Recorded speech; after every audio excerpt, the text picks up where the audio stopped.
quedan cosas en el tintero, no sé si van a ser en este o en otro programa, pero nos quedan varios negocios que A ver, en Chile aún no llegan. Sigamos con otro Nos quedan varios negocios que en Chile aún no llegan, pero que pueden llegar. ¿Cómo qué? Pónganle ojo a la minería.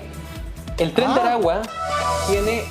Aragua tiene un negocio de explotación ilegal de minas muy grande en Perú, en el norte del Perú.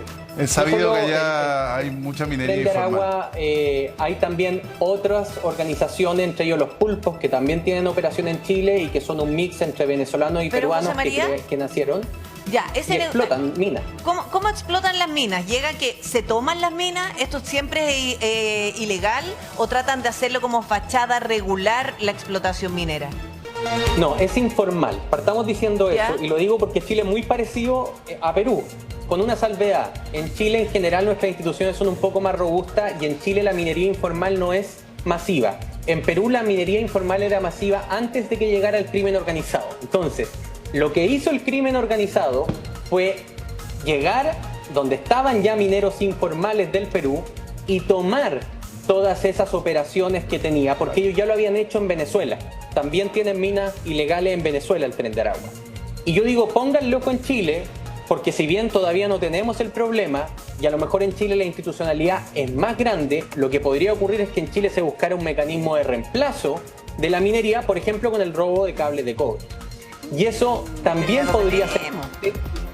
Y es solo para que sepan que el Tren de Aragua puede tener múltiples líneas de negocio. ¿Sabes lo que pasa, José María? Por eso se le conoce como organización de multicrimen. Ese es el nombre técnico para el Tren de Aragua. ¿Sabes lo que pasa? Es que efectivamente, por ejemplo, en el Perú, la minería informal que se ve que es un drama, no solamente desde el punto de vista del crimen organizado, sino que es un drama humano. La gente que trabaja en esas condiciones es como parecido en las zonas amazónicas, como lo que se vive en la República del Congo, digamos.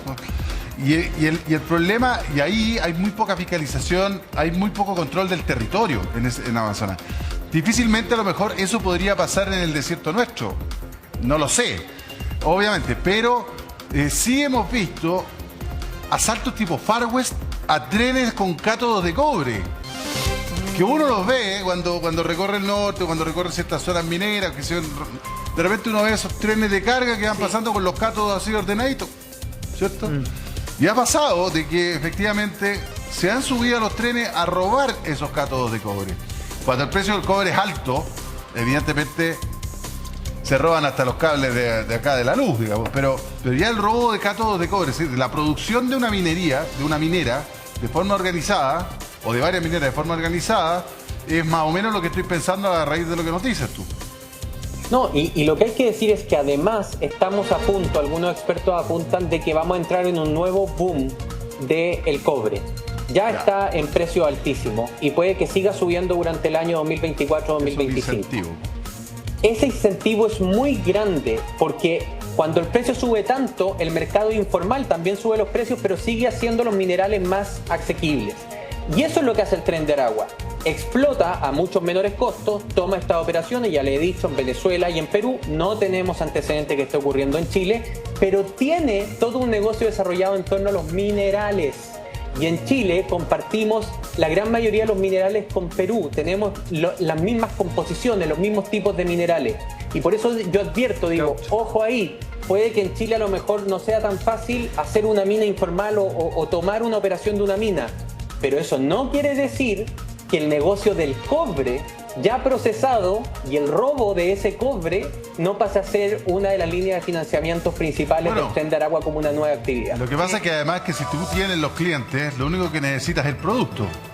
Me refiero a que si tienen armada una red, a propósito de Perú y también en Venezuela, digamos de compradores de esto, evidentemente lo que se necesita simplemente es buscar el producto y llevarlo a eso, o sea, como que la pata del negocio está armada, solamente falta... Claro, lo hacen al revés, en vez de tener primero el producto, después buscar los compradores, ellos ya tienen todo eso, ese nexo armado, los compradores, entonces por eso finalmente realizan mira, aquí hay, mira, solamente dos oportunidades que quiero recordar, porque esto ya puede ser un hecho y resulta que nosotros estamos ciegos ante esto que tú nos estás comentando, José María. En Antofagasta es donde se está investigando el robo de cátodos de cobre desde Mineras Cenizas. Este robo, que además se registró cerca de Taltal, fueron un par de trabajadores fueron abordados por un grupo de delincuentes quienes con armas los amenazaron para sustraer cátodos de cobre. Eso Claro, cátodos de cobre. Y se suma también a otra información muy similar que tiene que ver también con un robo de 300 millones de pesos desde Tren de Antofagasta por robo de cátodos de cobre. Entonces hay que poner ojo, tal como dice NGC, en el negocio de la chatarra, porque tú dices que, claro, aquí se encontró una hebra en donde ya está el crimen organizado.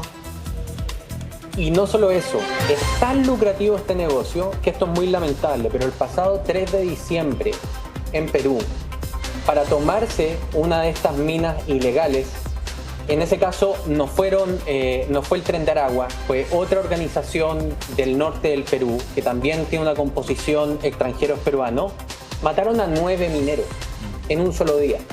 9 mineros. Entonces uno siempre dice, el nivel de crueldad y decisión con la que el crimen organizado actúa indica muchas veces cuán lucrativo es ese negocio. Claro, que están dispuestos a eso. Exactamente. Sí. Además que, mira, sí, aquí también las operaciones son complejas, porque tú tienes que blanquear. Por ejemplo, en el caso de Perú, sacan oro. Y en el oro, que lo sacan mineros informales, ya hay una institucionalidad no legal para formalizar ese oro. El oro, al igual que los diamantes y al igual que otros metales preciosos o piedras preciosas, tienen que tener una huella de seguimiento desde su origen, de dónde sale, qué empresa lo saca y todo, y tiene una identidad. Tú no puedes andar, por ejemplo, con un diamante por la vía a propósito de escopeta. Mira, tengo un diamante. No. O sea, por ejemplo, los joyeros, los diamantes los tienen ficha, cada piedra, digamos.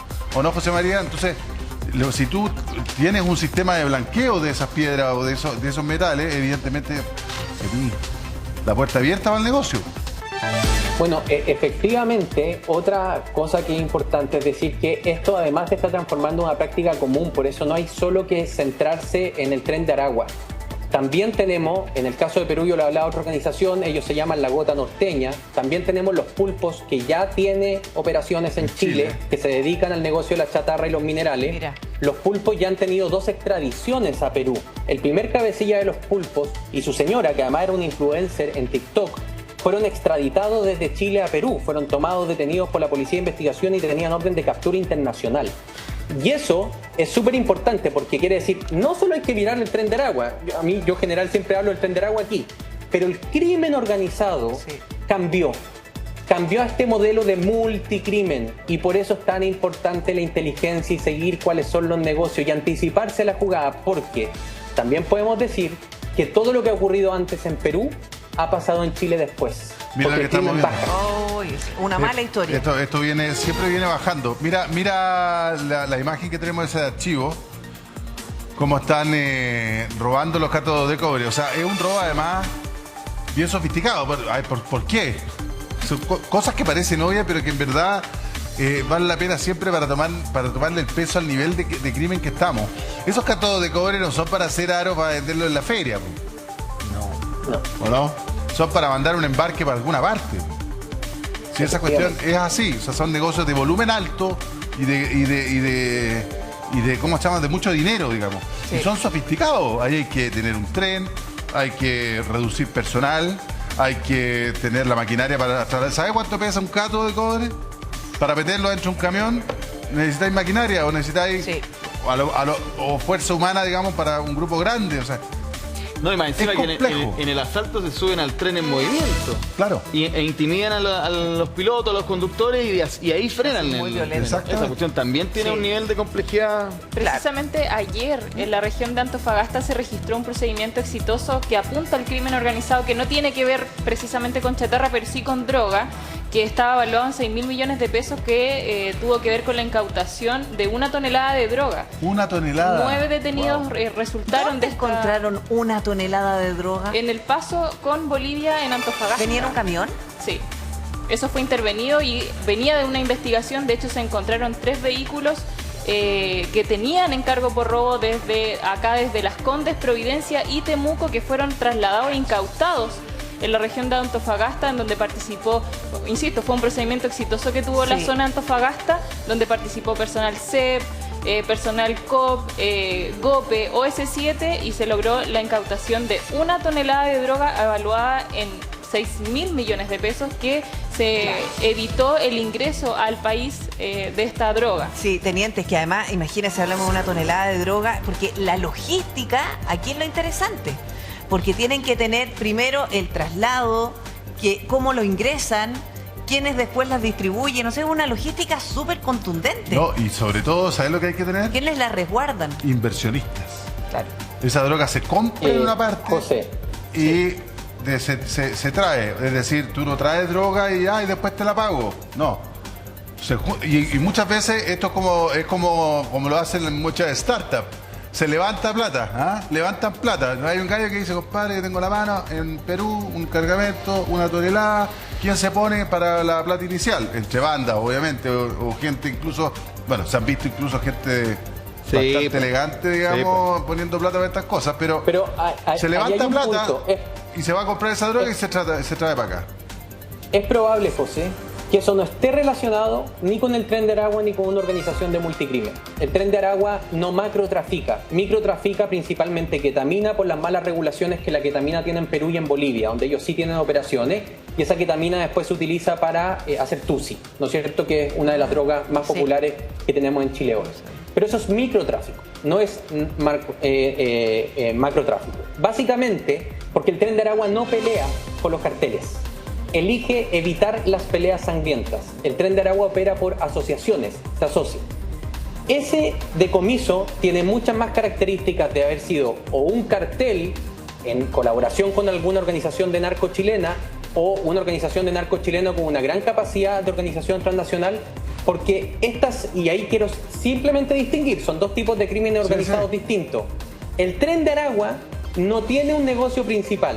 Son parásitos, intentan de hacer de todo un poco y generar la mayor cantidad de dinero que puedan. El narco, el cartel, sí tiene un negocio principal y es natural ver en torno a ellos este tipo de operaciones de toneladas de droga en container a través de puertos o camiones, y no es una práctica que al menos de la que se tenga registro, por ejemplo, el Tren de Aragua. Claro, incluso el Tren de Aragua podría prestar servicio. Por ejemplo, si el camión entra a Chile, el camión de Aragua te lo escolta, te lo guarda, pero no va a ser el dueño del negocio macro. ¿Eso? Efectivamente, y cuando el Tren de Aragua transporta droga, las transporta a través de migrantes en sus rutas de control migratorio. No las transporta en camiones o en barcos que puedan pasar por ingresos formales del país. Por eso que no son grandes macrotraficantes. Pero además hay un punto importante, que como no se pelea con las otras bandas, es porque los tiene más bien en buena, porque les presta servicio a esas bandas. Efectivamente, el Tren de Aragua es una empresa, por eso se le hizo organización multicrimen, porque tiene estrategia de negocio, tiene táctica de negocio, desarrolla distintos negocios intentando minimizar el copamiento de ese mercado. Entonces, por eso lo vemos haciendo cosas distintas en cada país, porque en cada país copa el mercado que no está explotado o que no estaba explotado en la cultura delictual nativa. O después copa mercados cuando le desbarata, por ejemplo, la Fiscalía la competencia y se toma eso porque le quedó libre el camino. Pero en Brasil negociaron con el Comando Capital. En Colombia negociaron con el Ejército de Liberación del Norte. En Perú negociaron en el norte con la Gata Norteña, por las minas. Es decir, ellos prefieren negociar e intentar hacer sinergias con otras organizaciones antes que enfrentarse. Es que finalmente eso los convierte en una organización más poderosa. Efectivamente, son proveedores de servicio y también franquiciarios, es decir, venden su marca para que otras bandas subcontratadas la exploten territorialmente. ¿Y para qué andamos con eufemismos? O sea, su cliente puede ser cualquiera, incluso todas las sospechas que tiene el fiscal Barro respecto del crimen del teniente Ojeda. Evidentemente, o sea, a mí yo he llegado al convencimiento periodístico, no jurídico, de que efectivamente el Tren de Aragua fue contratado para el crimen del teniente Ojeda, y qué mejor prueba de ello de que de las 4 personas que vemos en el video, 3 están vinculadas al Tren de Aragua y vemos que una cuarta parece tener otro tipo de entrenamiento y otras características, y eso habla de una sinergia, una negociación. Y que el fiscal incluso plantea que están en Venezuela y que necesita la ayuda del Estado venezolano para capturarlo. Bueno, aquí ya hablamos, ¿no? El Estado venezolano ha sido parte activa de permitir que organizaciones como el Tren de Aragua proliferen. Ellos generaron la cultura carcelaria que permitió que Tocorón se transformara en lo que fue. Ellos liberaron 1.500 reos el año 2018. Lo que pasa es que Nicolás Maduro tiene una elección, aun cuando está intentando de manipular la elección, tiene una elección interna muy dura, porque igual va Rosales, ¿no es cierto?, un pseudo candidato a oposición que dicen que lo eligió el mismo Maduro, que igual tiene intención de voto, y está intentando demostrar algo que para Chávez, para su predecesor, fue súper popular, que fue la seguridad. Chávez no tenía grandes problemas de seguridad, el Tren de Aragua irrumpe con mucha más fuerza cuando llega Maduro. Entonces está intentando dar la imagen de que ahora sí va a controlar el crimen organizado, pero fue porque ya simplemente lo echaron del país. El Tren de Aragua salió ya de Venezuela, no sabemos dónde está el niño guerrero, algunos dicen que podría estar oculto en Colombia. Es decir, siguen controlando el negocio desde otro lado, dejaron de delinquir en Venezuela. Tantas preguntas sin respuesta, tantas preguntas sin respuesta que hay en ese tono, pero es muy bueno el concepto que tú utilizas. Periodísticamente tengo la certeza, jurídicamente no, porque son dos cosas totalmente distintas. Pero bueno, tenemos una organización que entonces que actúa de una manera muy sagaz. Y en el tema de la fiscalización en nuestra, es lo que estábamos hablando hace un rato, que nos falta coordinación para poder tomar esas hebras y llegar de manera más profunda. Un dato, el sistema biométrico en el norte me confirma el gobernador Díaz que efectivamente ya está funcionando el sistema de reconocimiento facial, de iris y de voz. Y se utilizan elementos portátiles, por lo tanto está en todo el territorio. Y va a entregar un informe con los resultados de eso, pero solamente en Arica y Parinacota. Por ejemplo, en la región metropolitana, el gobernador Orrego también lo solicitó, entiendo, le pregunté y me dice que no está licitado, pero hay que presionar